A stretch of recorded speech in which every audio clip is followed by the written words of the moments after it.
when she first came down and we were looking at everybody's outfits, I saw her and said, you are giving, you are serving. You. So I'm happy that you're healthy and feeling better now. Mm-hmm. Do you still have any issues at all? Oh no, all that went away.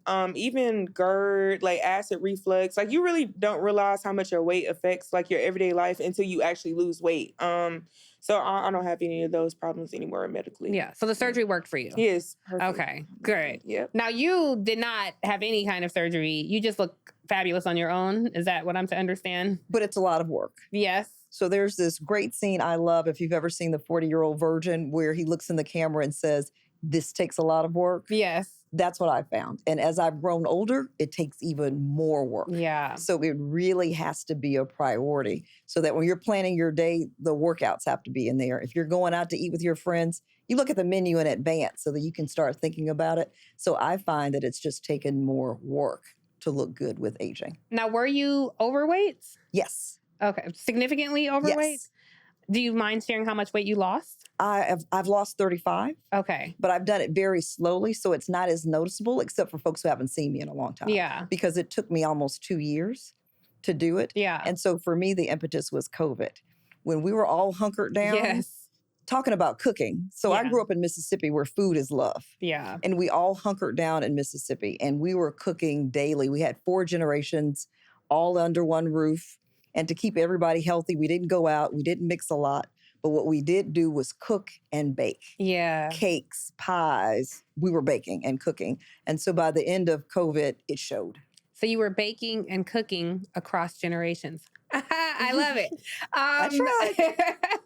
So that's interesting because I think a lot of people during COVID, that's when a lot of weight gain happened. I mean, they basically said, go stock up on food and stay in the house. Right. You know, and that's what we did. Yes. Yeah. And then people, you know, when we came back outside, it was like, right. I have to get it together.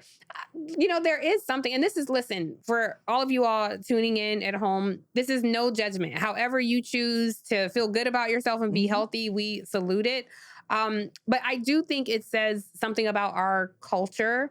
That in America specifically, the standard American diet, it's literally SAD, S-A-D. That's what they call it, the standard American diet, S-A-D, and the amount of processed foods we consume that impacts our health and our weight. I know for me, I don't want to say, because I'm not endorsing any pill or any brand, but I recently started taking a pill that is supposed to help with weight loss. And every day I feel a little nauseous.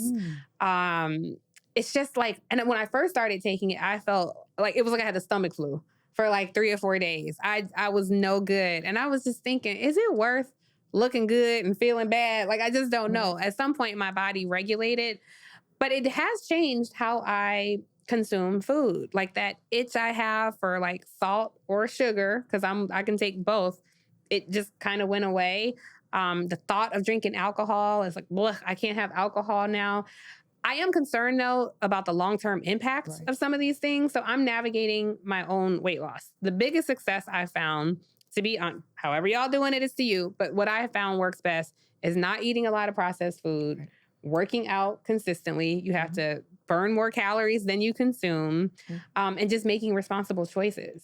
There is no magic way, you know, to it. Yeah. It's work. So I take your point that it's work. And I do think the older you get, like I do feel my body, I start layering to my body, you know, the older I get. And it's really... The metabolism slows. Yes. Yes. Yeah.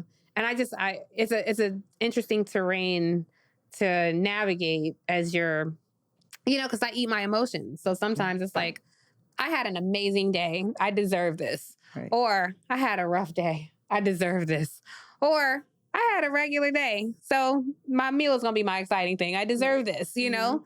How did you gain the weight? I would say like lack of mobility. Like I played sports all throughout high school, middle school, like just school period. And I think that kind of helps you keep the weight off. So it's like, yeah, I went to McDonald's and ate food, but I just ran a whole bunch of suicides. Like, it's okay. Yeah. So you kind of like maintain your weight in a sense. And then when I went to college, I stopped playing basketball, stopped being active. Like you said, freshman 15, sophomore 30. Like, it just kept going from there. And I just think like just lack of mobility was like my issue. not that I couldn't move, I just didn't have I don't know what word to use. Like, yeah, like, I'm gonna just catch the shuttle instead of walking all the way down. Y'all know, walking down the promenade, I'm gonna catch the shuttle to Spelman, then get off, then go to Carl Ware. Like, that was very lazy. Or I'm gonna take the elevator instead of just taking the stairs. Like, it's only on the second floor. So I think just lack of like moving around was like my issue. And then about the time I realized, it was like, whew, potato. You know, like it was like big at that point.